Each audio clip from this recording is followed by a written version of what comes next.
नमस्कार दोस्तों, आप लोगों का मेरे चैनल पे स्वागत है। आशा करता हूँ कि सब लोग अच्छे होंगे। तो आज मैं आप लोगों को मेडिवल हिस्ट्री की तरफ आज लोग हम समझेंगे। तो आज बेसिकली मैं आप लोगों को जो दिल्ली सल्तनत के बारे में आजकल हम लोग बात करेंगे। तो जो लोग चैनल पे नए हैं वो चैनल को लाइक सब्सक्राइब करते रहें। तो हुकूमत चलती रही तलवारों के रोज पर, हुकूमत चलती रही तलवारों के रोज पर, मगर जो दिल ना जीत पाए उनकी तारीख रह गई। तो कहने का ये मतलब है कि बेसिकली हम जब कोई भी चीज़ को कब्जाना चाहते हैं तो हम बेसिकली तलवार के दम पे जो दुनिया को अपना दीवाना बनाना चाहते हैं। अपने पावर दबदबा है, दबदबा बना रहेगा, मगर जो दिल न जीत पाए उनकी तारीख रह गई। तो जो आदमी कंपैशन करुणा दिल नहीं रखता है, दूसरों का सम्मान नहीं करता है, दूसरों का कुछ नहीं करता है, बेसिकली जो है एक दिन गिर ही जाता है। इसी प्रकार से अब दिल्ली सल्तनत में है, जो सल्तनत की आर्मी थी वो बेसिकली फियर से चलाई जाती थी। आर्मी जो है वो डर पैदा करती थी, जानबूझ के टैक्स लगाती थी, रेट बढ़ाती थी, जिससे लोगों का एक्सप्लॉइटेशन करती थी। तो बेसिकली ताकि वो एक्सप्लॉइट करके जो है लंबा राज चला सके। तो इस वजह से जो कहानी है वो ज़्यादा दिन तक दिल्ली सल्तनत की नहीं रह पाई, कि जो आज साहिब मसनाद है कल नहीं होंगे। कहने का ये मतलब है जो आज पावर में है, सिस्टम में है, वो कल नहीं होंगे। और वही चीज़ है ना कि ये हम सब यहाँ के किराएदार हैं, यहाँ जाति मकान थोड़ी है। तो कहने का जो अब मैं आप लोगों को समझाना चाह रहा हूँ कि कोई भी चीज़ जो है वो हमेशा निश्चित नहीं रहती है। जिसके पास आज पद है, आज पावर है, आज प्रतिष्ठा है, पता नहीं वो कल रहेगी कि नहीं रहेगी। तो सक्सेस कोई परमानेंट चीज़ नहीं है कि इसको कह दिया जाए कि ये सबके हमेशा एक जैसी ही रहेगी। सब यहाँ किराएदार हैं, अपना अपना जो अलग अलग तरीके से किराया दे रहे हैं, अलग अलग ड्यूटी रोल्स निभा रहे हैं। तो वही दिल्ली सल्तनत जो को चलती थी वो बेसिकली पावर से चलने वाली सरकार थी। अब इसको चलाते कौन थे? जो मुगल साम्राज्य के बड़े बड़े राजा होते थे, क्योंकि पहले जो सोवरेनिटी थी, जो संप्रभुता थी, जो मतलब डिसीजन मेकिंग पावर थी, वो एक राजा के पास थी। क्योंकि तब जो है डेमोक्रेसी का जमाना नहीं था। जो जिससे जीत जाए, जो जिसको मार दे, वो अपना बाहुबल के दम पे, अपने पावर के दम पे लोगों को कंट्रोल करता था। तो बेसिकली सोवरेनिटी जो होती थी, ट्रेडिशनल सोवरेनिटी राजाओं के पास होती थी। वो सिस्टम और कल्चर को चलाने वाली सरकार होती थी जो मुगल लोग चलाते थे। उन्हीं की जो पूरी व्यवस्था होती थी, पूरा साम्राज्य होता था, उसी को हम सल्तनत बोलते हैं। तो आज मैं इसी की गहराई पे उतरूंगा और आशा करता हूँ कि आप लोगों को समझ में आएगा कि क्या क्या कमियां रहीं, क्यों क्यों का किस किस वजह से जो है वो सरकार ज़्यादा दिन तक नहीं चल पाई, गिर गई, या कौन कौन सी समस्याएं रहीं जिसकी वजह से प्रॉब्लम देखने को मिली। तो बेसिकली राज लोगों के लिए नहीं था, इसी वजह से जो है समस्या प्रॉब्लम बनी। क्योंकि उनका मेन मकसद था सिर्फ लोगों का कंट्रोल करना, टैक्स लेना, जानबूझ के प्रताड़ित करना, एक्सप्लॉइट करना। उनके लिए लोगों की कोई वैल्यू नहीं थी। जैसे आज के दौर में कैपिटलिस्ट वाले क्या है, मोबाइल चार्ज भी देंगे तो पैसे लेके देंगे। पहले तुम्हारे अंदर चाह पैदा करेंगे, फिर तुमको लूटेंगे। तो वही चीज़ है कि सर्विस नहीं अगर तुम दोगे, समय से सब सारी चीज़ें नहीं दोगे, तो लोग नाराज हो जाएंगे। सिर्फ उनसे पैसा टैक्स ही चार्ज करते रहोगे तो समस्या का घर बन जाएगा। तो आज इसी कहानी को मैं आप लोगों के सामने रख रहा हूँ कि ये सोचना गलत है कि दिल्ली सल्तनत सिर्फ रिलीजन के लिए थी। रिलीजन के लिए नहीं थी, रिलीजन का सपोर्ट लेते थे वो लोग, ताकि जो है वो उनको लोग जो है ताकत के लिए वो राजशाही जो व्यवस्था थी वो यूज किया जा सके, जिससे जो सुल्तान है उसको दूसरी कम्युनिटी का भी सहयोग मिल सके, दूसरे लोगों की जो भी भावनाओं को वो जीत सके, काबू कर सके। तो बेसिकली रिलीजन से वो एक प्रकार से जो है अपना कोऑर्डिनेशन कोऑपरेशन बनाना चाहता था, जिससे जो है वो ज़्यादा से ज़्यादा राज्य कर सके, ज़्यादा से ज़्यादा मजबूती ला सके, उसको कोई डर न रह जाए। तो ये सुल्तान के कुछ तरीके होते थे जो वो बेसिकली यूज करता था। ऑफिसर को जो है एक एरिया का टैक्स के लिए पॉइंट कर दिया जाता था, जो सल्तनत के राजा होते थे, कि जाओ तुमको यहाँ से टैक्स लेना है, अगर तुम टैक्स नहीं लोगे तो फिर बेसिकली तुमको सैलरी नहीं मिलेगी, तो तुमको यहाँ से इतना टैक्स निकालना है, वही तुम्हारी सैलरी है। तो ऑफिसर का काम होता था ज़्यादा टैक्स लेगा, ज़्यादा लोगों को प्रॉब्लम होगी, ज़्यादा कमाना पड़ेगा, ज़्यादा स्टैंडर्ड ऑफ लिविंग उनकी डाउन होगी, ज़्यादा उनको सेल्फ मेंटल एंजाइटी डिप्रेशन की समस्याएं होंगी। जल्दी टैक्स लेने की वजह से जो है किसानों के जो खेत हैं, किसानों का जो समस्याएं हैं, किसान भागे, ज़मीन खराब हुई जिससे ओवर प्रोडक्शन नहीं बेहतर हुआ, जो है बेहतर वो जो मैनेजमेंट होना चाहिए चीज़ों का वो नहीं हुआ, आगे टैक्स नहीं गया तो राजस्व कैसे चलेगा, कैसे जो है रेवेन्यू आएगी। तो बेसिकली ज़्यादा पैसा होने की वजह से समस्याएं जो हैं लोगों को झेलनी पड़ी, जो डिप्रेस क्लास मार्जिनल क्लास था। तो यही बात है ना कि अलाउद्दीन खिलजी ने एक बात समझी कि अगर आर्मी खुश नहीं है तो राज नहीं होगा। तो अगर आर्मी को नहीं खुश करोगे तो कौन कंट्रोल करेगा, कौन घोड़ा सही से यूज हो रहा है, कौन से किससे कंट्रोल करके जनता से टैक्स लेना है, कैसे जो है एडमिनिस्ट्रेशन चलाना है। तो ये भी सारी समस्याएं थी। तो बेसिकली अगर कुछ चीज़ें जो बदलाव फिर जरूरी है, उस बदलाव के लिए तुम क्या करते हो, कुछ जैसे काला बाजारी रोकते हो, आर्मी को सस्ता राशन देते हो जिससे आर्मी का फेथ बने, ट्रस्ट बने, लॉयल्टी बने, वो और बेहतर काम करे, जिससे शॉर्ट टर्म सक्सेस आए। लेकिन लॉन्ग टर्म सक्सेस में वो चीज़ें जो है फेल हो जाती हैं, क्योंकि जिनसे तुम ये ले रहे हो उधर भी तो एक पक्ष है, उधर भी तो एक सिस्टम है जो इसको रोक रहा है। तो कहने का यही मतलब है कि दिल्ली जो सल्तनत थी वो सिर्फ अपने दिल्ली को मजबूत करने में अपने आर्मी, अपने फोर्ट, अपने जो उनके सैनिक थे, गरीबों को बेसिकली बर्बाद करना, सिस्टम पुअर करना, उनको कर्जे तरे दाब देना, यही जो है उनकी समस्या बनी। वो आपस में लड़ते रहते थे। तीसरी प्रॉब्लम ये रही कि सब कुछ सुल्ताने पे डिपेंड था। अगर सुल्तान स्ट्रांग है तो सब बढ़िया चल रहा, सुल्तान जरा सा वीक हुआ तो पूरा सिस्टम है धड़ाम हो गया। तो कोई परमानेंट सिस्टम ना बनाने के कारण भी जो है दिल्ली सल्तनत में समस्याएं आई। सल्तनत ने लोगों को पार्टनर नहीं बनाया तो लोग भी उससे खफा हो गए, उन्हीं के खिलाफ षड्यंत्र करने लगे, रचने लगे। तो जब बाबर बेसिकली दिल्ली सल्तनत में आया तो लोग चुप रहे, क्योंकि बाबर जो था वो चीज़ों को समझता था, वो फियर से राज नहीं, वो रिस्पेक्ट से राज करता था। तो बेसिकली जो दिल्ली सल्तनत में खिलजी, लोधी ये सब थे, ये उतने सक्सेस नहीं हुए जितने जो है वो मुगल सक्सेस हुए, क्योंकि मुगल के अंदर क्या था, रिस्पेक्ट था। बेसिकली वो आर्मी कल्चर को कैसे चलाना है, गांव को उन्होंने जोड़ा, जो मार्जिनल सेक्शन के लोग थे उनको भी लाए, जिससे जो उनकी मजबूती है वो लॉन्ग लास्टिंग रही। यही कारण रहा कि पहले क्या होता था, छोटे छोटे राज्य बटे थे, हर राज्य पे अलग अलग राजा होता था। तो बेसिकली जो सेंट्रलाइजेशन था वो बहुत समस्या का विषय था, क्योंकि सब राजाओं के अपने ट्रेडिशन, अपने कल्चर, अपने रिचुअल्स, अपनी सोच, अपनी आइडियोलॉजी थी। इस वजह से जो है दिल्ली सल्तनत में इसका बहुत ज़्यादा इम्पैक्ट पड़ा। और दिल्ली सल्तनत में ये इसी वजह से जब ये सब चीज़ें हुई, हर जगह अलग अलग राजा हुए, तो सेंट्रल गवर्नमेंट का कॉन्सेप्ट दिया गया कि अब दिल्ली के हुक्म से सब कुछ चलेगा, राजा के ऊपर सुल्तान सुप्रीम बना। तो ये सारी चीज़ें थी। इंडिया में पहली बार जो है स्ट्रांग सेंट्रल जो चीज़ बनी, जिससे हम पूरे राज्य को कवर करेंगे। लॉ एंड ऑर्डर इम्प्रूव हुआ कुछ एरिया में, लेकिन निगेटिव इसके ये रहा कि लोकल लोगों के जो पावर थे वो चले गए, उनको समाप्त कर दिया गया, उनके डिसीजन मेकिंग पे रोक लगी। तो यही सारी चीज़ें हैं। इंडिया ने सेंट्रलाइज रूल देखा, पर फ्रीडम जो है लोगों की कम हो गई, क्योंकि अब सब एक है उससे बंधे हैं। अब जब वो कुछ करेगा तभी आगे सिस्टम चलेगा, नहीं चलेगा। फिर उसकी वजह से उनमें लड़ाई हुई, कई नया सिस्टम आया, कुछ एकता सिस्टम आया।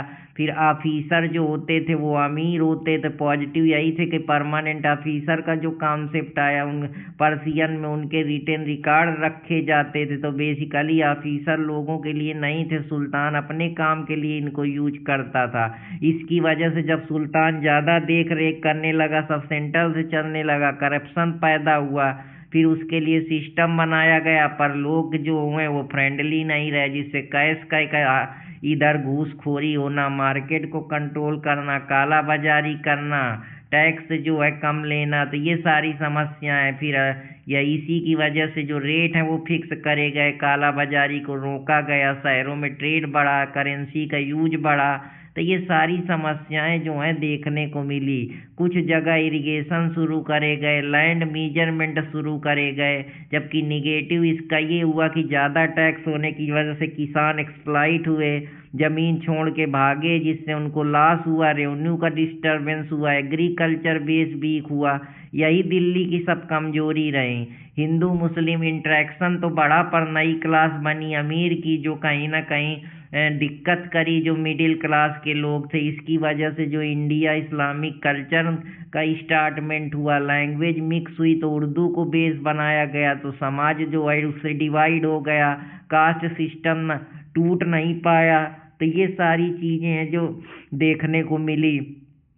कल्चर मिला पर सोसाइटी एक नहीं हुई, क्योंकि कल्चर के सबके रहने खाने पीने सोचने सबका नज़रिया अलग थे, बिलीफ थे सब अलग थे।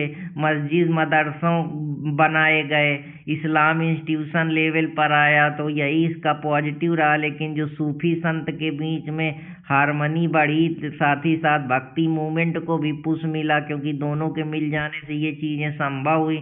लेकिन रिलीजियस इसका निगेटिव इम्पैक्ट ये हुआ कि टैक्स लगने लगा जजिया के नाम पर, कुछ चीज़ें फोर्सफुली होने लगी, जिससे जो रिलीजन से जुड़े लोग थे वो स्टेट से नहीं उनकी बनी। तो ये भी समस्याएं जो हैं देखने को मिली। एक आर्किटेक्चर मस्जिद अपने हिसाब से उनको तराशना, अपने हिसाब से डिजाइन देना, पुरानी जो आइडियोलॉजी या स्टेटस क्यू है उसको तोड़ना, तो ये भी समस्या का विषय रहा।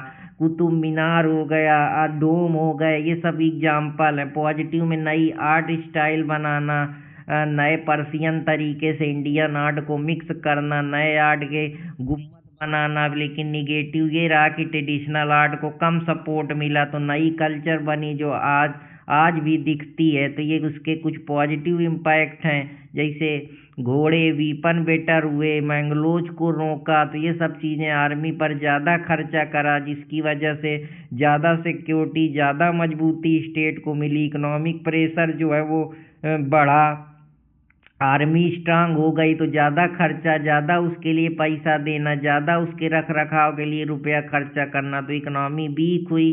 आम आदमी जो है टैक्स के बोझ में दब गया, सिक्योरिटी उसको कभी कभी मिली, आम आदमी सिर्फ सिस्टम का पार्ट बन के रह गया। तो ये कुछ चीज़ें हैं जो आप लोगों को बताना चाहता हूँ। पॉलिटिक्स जो है वो सेंट्रल में एक स्ट्रांग हुई, इकनॉमी शहर में स्ट्रांग हुई, गांव में वीक हुई, क्योंकि जो पॉलिसी बनती थी वो सिर्फ अर्बनाइजेशन के बेस पे ही ज़्यादातर चीज़ें बेस्ड थी। सोसाइटी मिक्स तो हुई पर यूनाइटेड नहीं हुई, क्योंकि caste religion custom ritual belief अलग थे, रिलीजन अलग थे, सोचने का नज़रिया अलग था, चीज़ों को देखने का। इसकी वजह से स्प्रेड हाइटर टेंशन बढ़ी, कल्चर लॉन्ग लास्टिंग जो है वो इम्पैक्ट छोड़ के चला गया। तो यही सब चीज़ें हैं जो देखने को मिलती हैं। तो बेसिकली एब्सोल्यूट मोनार्ची जो है हीगल के अगर लेंस से देखा जाए तो थेसिस पैदा हुई, उसका रेजिस्टेंस करा, उसका जो है रोक टोक करा, उसको उसके सोशल चीज़ों का विरोध हुआ, 20 थेसिस बना।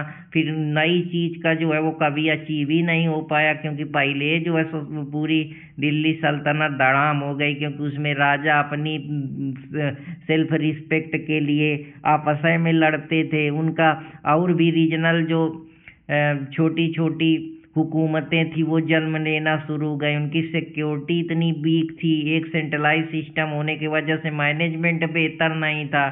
तो इस्लाम जो है बेसिकली लेगिटिमेसी ना इथिक्स का ना यूज करके ला के तरीके जजिया का टैक्स लगा के सरिया के जरिए रिलीजन को कंट्रोल करना, खलीफा को सिर्फ रबर स्टैम्प बना देना, तो उसमें मोरल इथिक्स के नाम की कोई चीज़ें नहीं थी।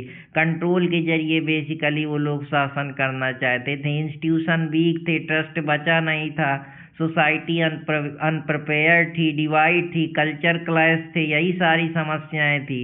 एडाप्टेड इंडियन सिंबल वो अपने हिसाब से लाए, इंटीग्रेटेड लोगों को, जो राजाओं थे उनको इलाइट कर दिया, जिसकी वजह से जो और ग्रुप था वो दिक्कत में आ गया, उनको ज़्यादा प्रिविलेज दिए जाते थे। फियर्स और रिचुअल लेगिटिमेसी को डराया धमकाया जाता था। लॉ जो है वो सॉफ्ट तो करे गए, लेकिन हर स्टेट की, हर लोगों की अलग अलग फिलॉसफी की वजह से इस्लाम जो है वो चल नहीं पाया। दिल्ली सल्तनत जो बेसिकली पूरी मिलिट्री स्टेट थी, आर्मी जो है वो स्टेट के पैसे से मेंटेन होती थी, इकनॉमी एग्जिस्ट करती थी तो आर्मी के लिए करती थी, आर्मी टैक्स लेती थी, पीजेंट सफ़र करता था, फिर रिवोल्ट होता था, फिर नई आर्मी आती थी, फिर और ज़्यादा टैक्स लगते थे। तो यही बेसिकली लूप होल था जिसमें जो है सुल्तान फंसता चला जाता था। तो ये कुछ चीज़ें थी जिनके बारे में मैं आप लोगों को बताना चाहता था। आशा करता हूँ कि आप लोगों को क्या क्या सिचुएशन रही थी, क्या क्या परेशानियां रही जिसकी वजह से ये समस्याएं देखने को मिली और गवर्नेंस नहीं चल पाई। क्यों दिल्ली सल्तनत फेल हुआ? बेसिकली फेल होने का यही कारण है कि वो लोग जो है ला को ज़्यादा बड़ा मान लिए, धर्म को वैल्यू नहीं दिए। शरिया उनके लिए बेहतरीन चीज़ थी, सेंट्रलाइज मिलिट्री थी, मिलिट्री ही सब करेगी, स्टेट बड़ा था, सोसाइटी को कोई वैल्यू नहीं दिए। यही मिसमैच कर गया डीएनए को, जो दो पक्ष की डीएनए थी। अब दिल्ली सल्तनत कहाँ कहाँ फैला था ये देख लेते हैं। नागौर, ग्वालियर, दिल्ली, लाहौर, लक्षद्वीप, जूनागढ़, दौलताबाद, वारंगल, मदुरई। तो ये सब जो हैं इन्होंने अपना प्रचार करा। सुल्तान जो होता था वो हेड ऑफ स्टेट होता था, वजीर को फाइनेंशियल प्राइम मिनिस्टर बोला जाता था, दीवान ए रियासत जो फॉरेन अफेयर्स की देख रेख, कहाँ व्यापार करना है, किससे डिप्लोमेसी करना है, सदर और सुधार मिनिस्टर ऑफ इस्लामिक होता था, दीवाने इंसा जो बाहरी एक्सटर्नल अफेयर करता था, जैसे आज के दौर में जयशंकर हैं। तो इस प्रकार से दीवाने अरीज जो होता था वो डिफेंस, रक्षा का बचाव, कहाँ घोड़ा, कहाँ बग्घी ले जाना है, कहाँ डिफेंस करना है, कहाँ मिलिट्री में कितना पैसा करना है, किस वीपन पे कितना रुपया लगाना है, कैसे देश में जो है डिफेंस को बेहतर तरीके से स्टेट में चलाना है। क्वाजी कजार जो मिनिस्टर ला का होता था, जो वो शरिया को ला मानते थे। मार्केट कंट्रोल करने के लिए प्राइस फिक्स कर दी जाती थी, जिस प्राइस की वजह से बहुत सारे जो गरीब लोग थे उनको एक्सप्लॉइटेशन, गरीबी, जो उनकी स्टैंडर्ड ऑफ लिविंग थी वो बिल्कुल धड़ाम थी। उनको बेसिक नीड्स के लिए परेशानी उठाना पड़ना था, जिससे इन्फ्लेशन, महंगाई बढ़ रही थी, ब्लैक मार्केटिंग जो थी उस पर रोक नहीं लगा पा रहे थे। स्पाइस और हार्श पनिशमेंट दिया जाता था अगर कोई आदमी उस पर वो करे। चैलेंजेस यही थे कि मंगोलों का जो है आक्रमण हो रहा था या मंगोलों का इन्वेजन हो रहा था। एडमिनिस्ट्रेशन में करप्शन था, सब राजा को पहनाते थे क्योंकि आपस में सब पावर के लिए लड़ते थे। कम्युनिकेशन का कोई एक सेंट्रलाइज गैप डिस्टर्ब था, जो बात होती थी वो राजा तक पहुंचने के लिए अलग अलग मंत्रियों के द्वारा, अलग अलग मिलिट्री जो ऑफिसर्स होते थे, लोग होते थे, उनके जरिए आती थी। तो बेसिकली लेगिटिमेसी का जो था वो क्राइसिस था। कोई एक लीगल अथॉरिटी नहीं बनी थी कि या इसी से कह दो तो ये पूरी हो जाएगी। पूरा कानून शरिया पे आधारित था। आज तो ये चीज़ें हैं जिनके बारे में मैं आप लोगों को बताने का प्रयास कर रहा हूँ। पॉलिटिकल में यही था कि इक्ता सिस्टम था, अधिकारी के वेतन के बदले ज़मीन दे दी जाती थी, जो कहीं ना कहीं और ज़्यादा प्रोडक्शन के लिए दिक्कत करती थी। इकनॉमी का जो रेवेन्यू है वो डाउन होता था। चुनौती के लिए गवर्नर की बगावत हो जाती थी। तो ये सारी चीज़ें हैं। खिलजी वंश का स्ट्रांग कंट्रोल था। तो ये कुछ कहानी थी जिसकी वजह से दिल्ली सल्तनत ज़्यादा दिन तक नहीं चल पाया, समस्या में रहा, दिल्ली सल्तनत धड़ाम हुआ। तो अब अगले वाले लेक्चर में आप लोगों को दिल्ली सल्तनत क्या थी पूरा बेसिक से बताऊंगा। तब तक जो लोग चैनल पे नए हैं चैनल को लाइक सब्सक्राइब कर लें और चैनल के साथ जुड़े रहें। तो फिर मुलाकात होगी कोई नए टॉपिक के साथ। तब तक हंसते रहें, मुस्कुराते रहें और अपने दोस्त अर्पित कुमार इलाहाबादिया को इजाज़त दें। जय हिंद दोस्तों, जय भारत।